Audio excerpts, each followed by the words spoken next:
Malgorzata Litvinovic is the guest of our storytelling podcast, Story Hunters. It belongs to the International Storytelling Festival. Where are the roots of your storytelling? It's a long story in a sense that it really began in the 90s from a group of students who were connected to Department of Polish Literature at Warsaw University. And when I was a student, it sounds like a myth, once upon a time.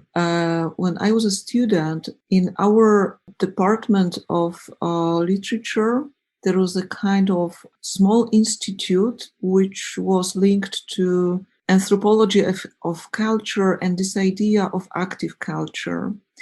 So we as students were invited by creators of very unique program, not only for studying literature as text, as history of literature, but also for touching cultural activism and the idea of being practitioner of culture, a person who is not only academic or researcher, but a person who is co-creator of culture and very conscious participant of our times. So for young people of that time, it was very attractive idea, and somehow naturally a large group of people emerged, and we were oriented very strongly not only to contact with people somehow involved in idea of active culture, but we were really attracted by idea of self-development and self-education. Nobody expressed it at that time in these clear words, but for us it was somehow clear that as young people we can learn from each other as well, not only from older generation, our masters or whomever. So I remember those years as very fruitful and fantastic mix of cultural activities, academic research, and social life. In a sense that we were, now I am in Węgajty. This is a village in northern Poland where until now there is a kind of artistic community living here. And in Węgajty, there is one of first alternative experimental theaters in Poland. Those theaters which were very strongly connected with idea of working with local community, inviting local people for co-creating the area, the space. And Węgajty, this theater, it was very important place for our visits, spending time, singing songs, participating in the most strange activities you can imagine, and just spending time together. And to these theater ideas, we added practices like playing artistic basketball. We organized bicycle trips to Polish villages to look for traditional singers and storytellers. We read books, we drank a lot of wine, we tried to traditional songs and to practice a kind of body practices in a sense like dance or gymnastics or something like that. And we tried to develop our voices, etc., etc. So maybe I'm telling it in too long words, but it was really fruitful and fascinating mixture of looking for professional way, looking for the answer who I am in this world, and being young. It was just important moment in my life and in our lives, because in that time we really created community of friends. And among this really group of people practicing all these self-development activities, there appeared a lady from Italy.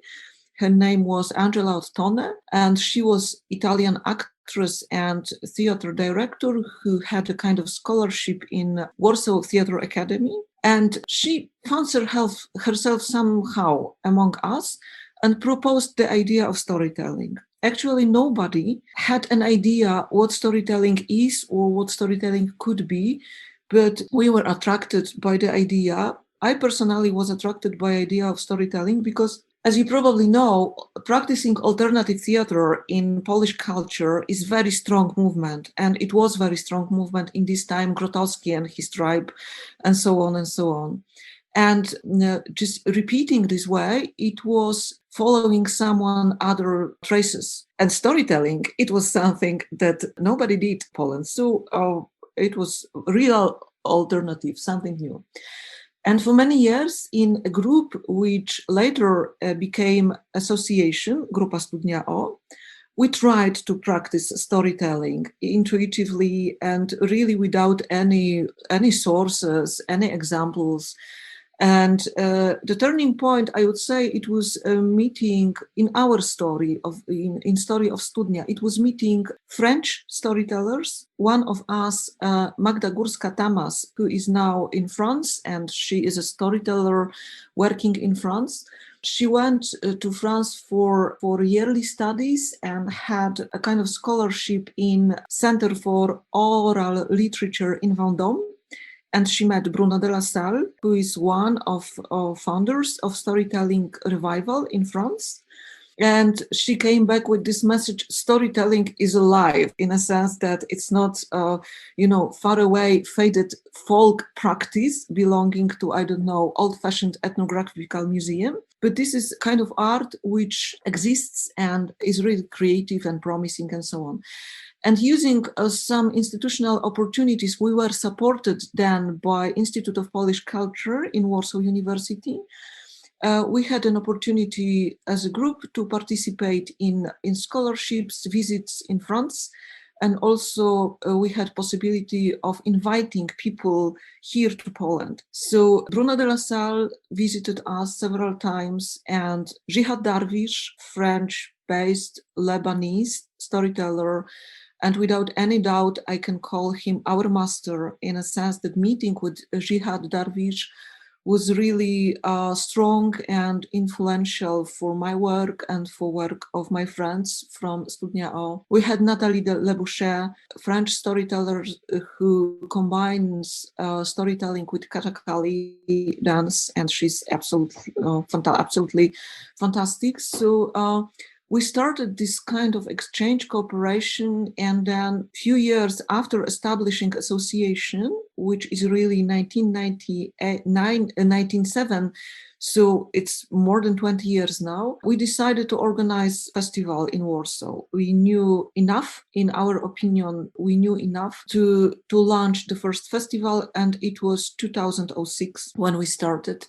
Warsaw City Council supported us, and really knowing almost nothing about organizing cultural events, especially international cultural events, without office, and just being a group of enthusiasts, amateurs, and fans of storytelling art, using all our contacts, we organized the first festival. And we were lucky to have Erol Günaydın, for example, Turkish Meddah, thanks to Agnieszka Ayşenkayım, who is our Turkish contact. We had Jan Blake and her presence in festival, the first Warsaw Festival. I think that it changed lives of many people.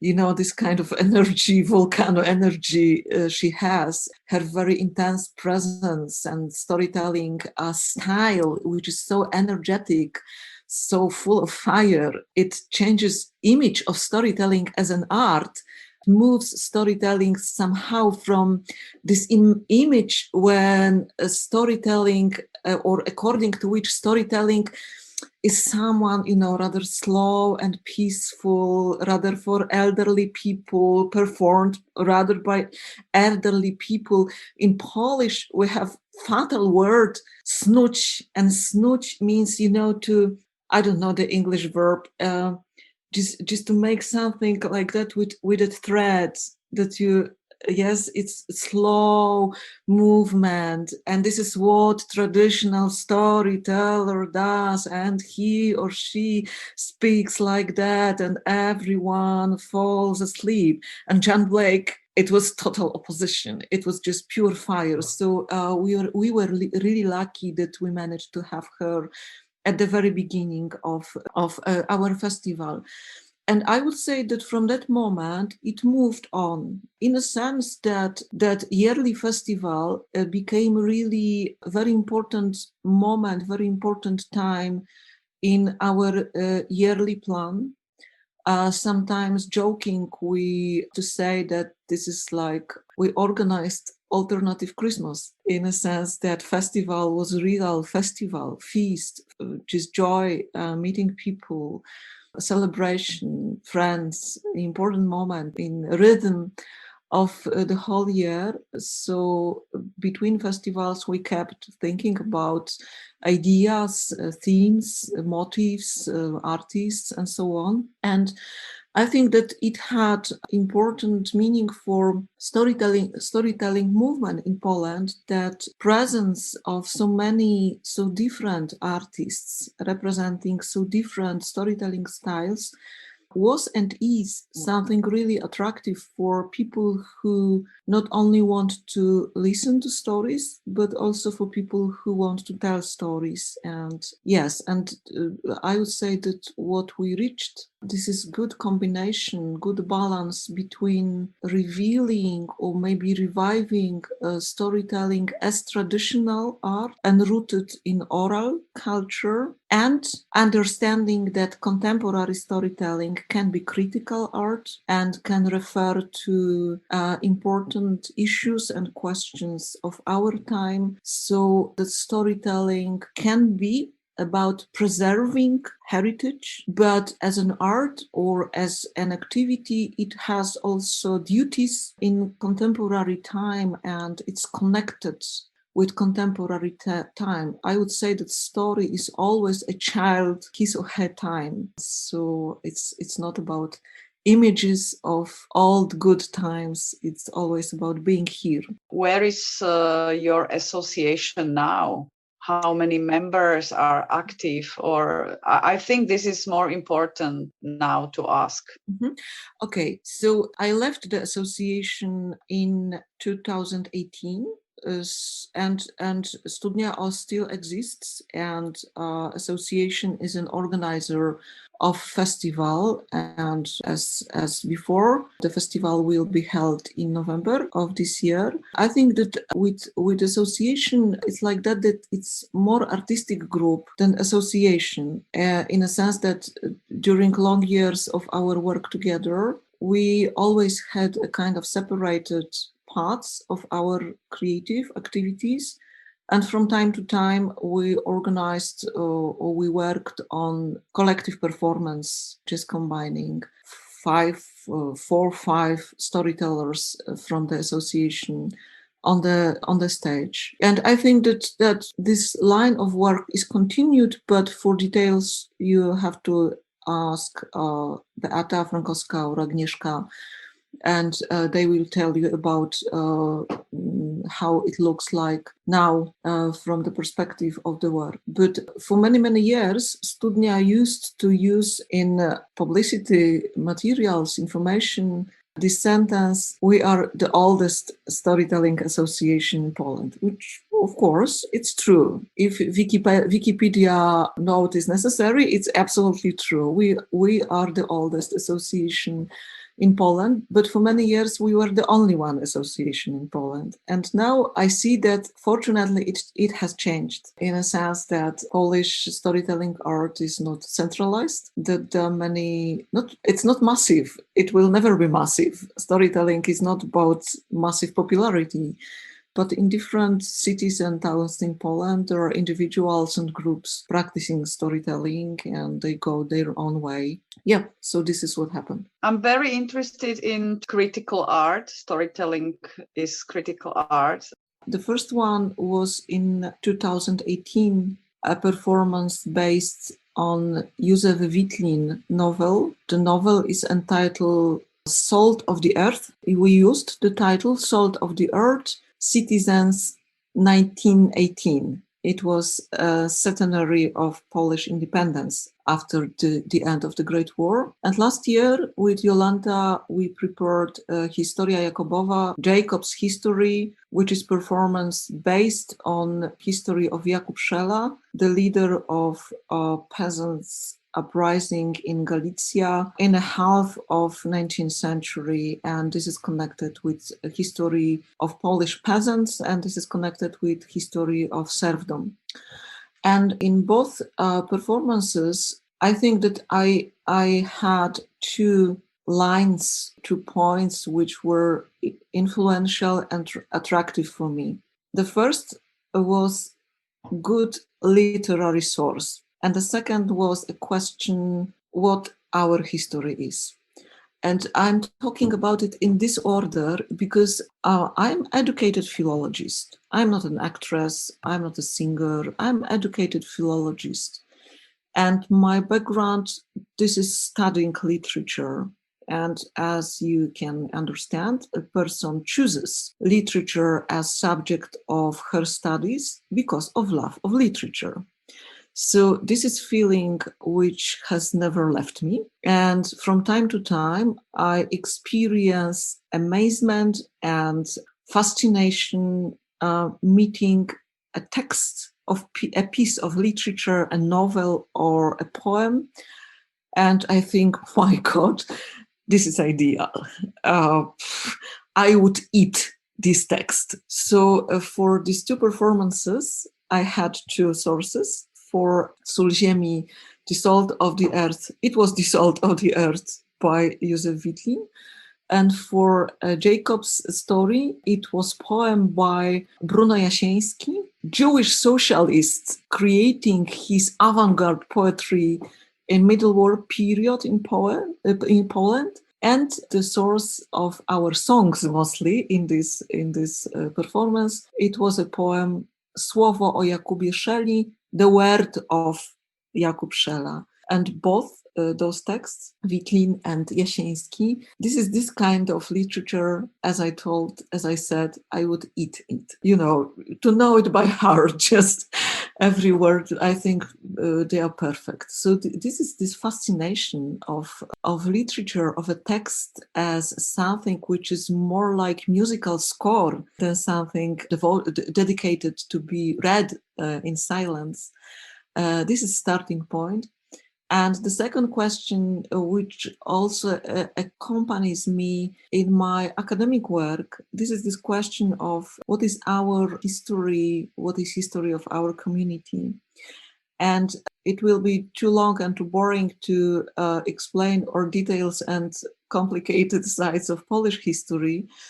But to make the whole story short, Polish society, this is peasant society. In sociological term, we are all from the village. But in our historical narration, we are all noblemen. So this is a total, I don't know, it's not contrast, it's more than contrast.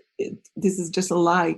This whipping out our real past, our real social past, and agreeing that yes, we are all noblemen, which is not true. And history of Poland in our handbooks in school, in popular versions, is told as history of nobility. And for many, many years, this history of people living in a village, experiencing hard work, hunger, serfdom until almost the end of 19th century, unequal chances for education, violence, etc. It was a kind of hidden history. Now we are in a moment when it has definitely changed, in a sense that in the last 2-3 years, we have really a massive amount of books referring to this peasants' history. So probably we are on the verge of the situation when peasant history became a kind of pop culture product, but I think that it's better than worse, this movement. So in both performances, I was just trying to tell the story of usual people experiencing their lives and being somehow taken by this machine of big history, this violent machine of big history.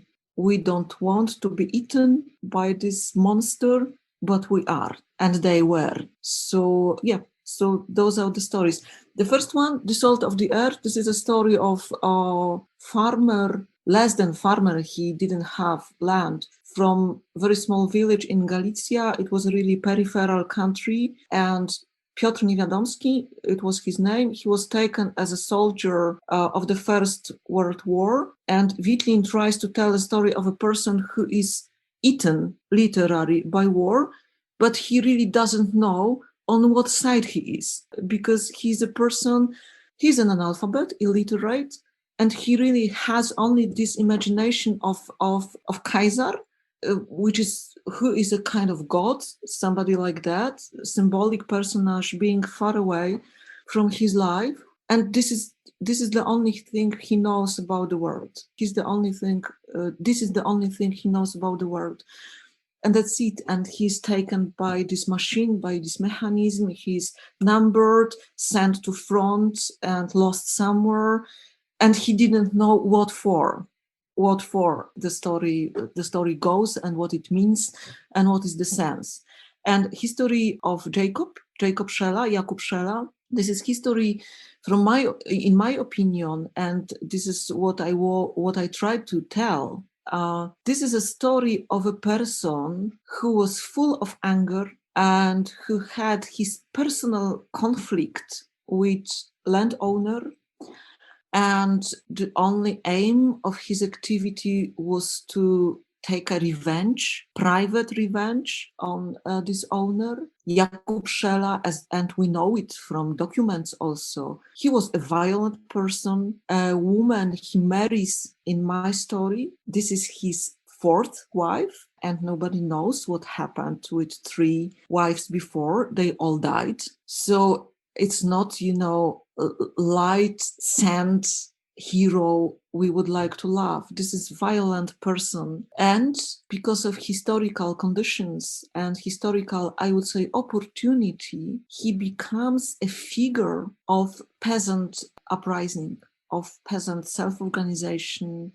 So this is not a leader who created himself with, idea of changing world into better world, having social program, something like that. He's person dreaming about vengeance and made by history a kind of hero we really need, a hero who is really needed. Yeah, there are so many parallels with nowadays social media and influencers, and that's amazing. What's your opinion about literature and transposing the texts written and oriented for readers to the oral version? This is a difficult question. I think that there are texts which are, as I said before, which are more like musical score than a text, in a sense that they are written by authors who become from very dense audial culture. They wrote their texts, I don't know, maybe not without clear intention, but with this effect. They wrote their texts for being read aloud and not for being read, with silent eye.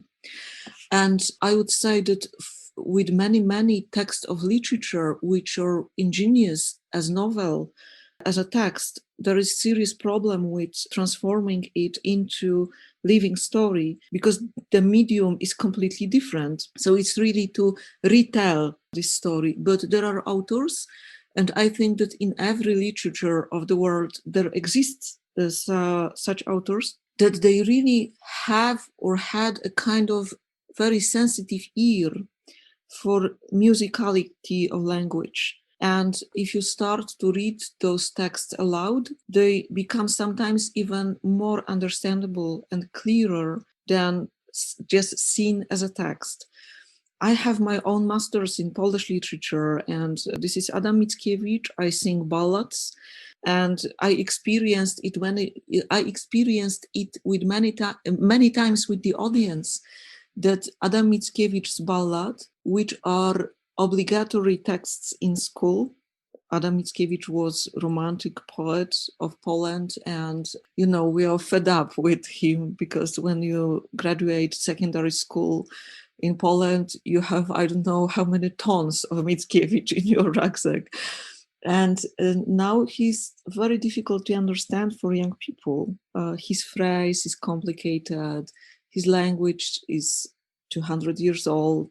Polish language changed. So when you are forced to read those texts as text, nothing happens. They are dead.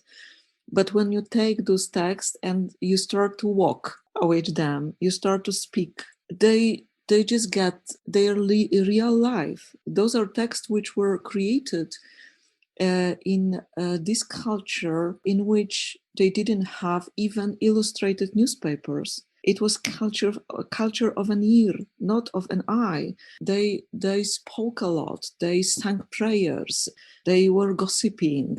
They had all these oral forms like, I don't know, small songs, riddles, proverbs, so etc., etc. So this is the fruit of this speaking and audio culture, not visual culture, and it's so natural for them to be spoken aloud, not to be read in silence.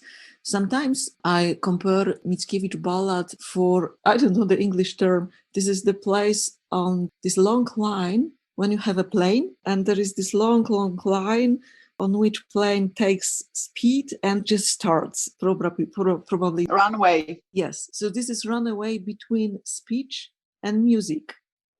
It's so natural that you don't know when you start to sing. Maybe I can present you just a small bit. In one of ballads, there is a very, very characteristic rhythm of 7 syllables, and it goes like that. Pani ich widzi w gniewie, co mówić sama nie wie, prosi o chwilkę czasu, bierze zaraz do lasu, bierze w dół do strumyka, gdzie rośnie stary Bóg, do chatki pustelnika, stuk puk, całą mu rzecz wykłada, pyta się co za rada, chcą mojej ręki oba, ten i ten się podoba, czy jak pogodzić braci, kto weźmie, a kto straci, etc., etc., etc., etc. You can make variations and so on. And when I practice singing this ballad, it's like 16 minutes long. And when I tell to people, okay, we will sing ballad together, most of them say, no, I can't sing, I don't sing. My family hates when I sing, etc., etc. But this is this transmission. Ta ta ta ta ta ta ta ta ta ta ta ta ta ta ta. You don't know when it happens. It's so natural. So I would say that my part of my work is looking for this type of texts in which I can see or I can hear this possibility of musical score, this naturality of speech, living speech with all forms of living speech. When rhythm is important, accent is important, metric is important, and so on and so on. Yeah, so that's it. And Wittling, with Salt of the Earth, this is a novel. Formally, it's a prose. But when you take it and you start to read it aloud, you can hear really dense music in it. And with Bruno Jasiński and poem, Word of Jakub Szela is absolutely the same. This is a poem and it's written even with clear intention of making songs of fragments of this poem. So that's it. Storytellers should read a lot of poetry aloud. Mm-hmm. Sometimes I think that we as contemporary storytellers live under this illusion that our duty, our task is to retell story, understanding that we have retell content of the story. But a story is also a form. It's physical. It's music, it's rhythm, it's metric, it's quality of voice. All these conditions and qualities are important, and they are not like seasonings. It's not an addition, just something which we can attract our audience. Hello, I will sing you a song. No, those are transmitters of sense. Those are transmitters of meaning. Voice is transmitter of meaning. It's obvious, but I think it's very good to practice it, and it's just very close to my heart. Just this relation with the story, which is not only content and meaning, but it's also a form which is meaningful. I would park our conversation here. And I would like really deeply thank you for all your topics and keywords and authors. Yeah, thank you very much for your time, and cross fingers with all your stories and your job.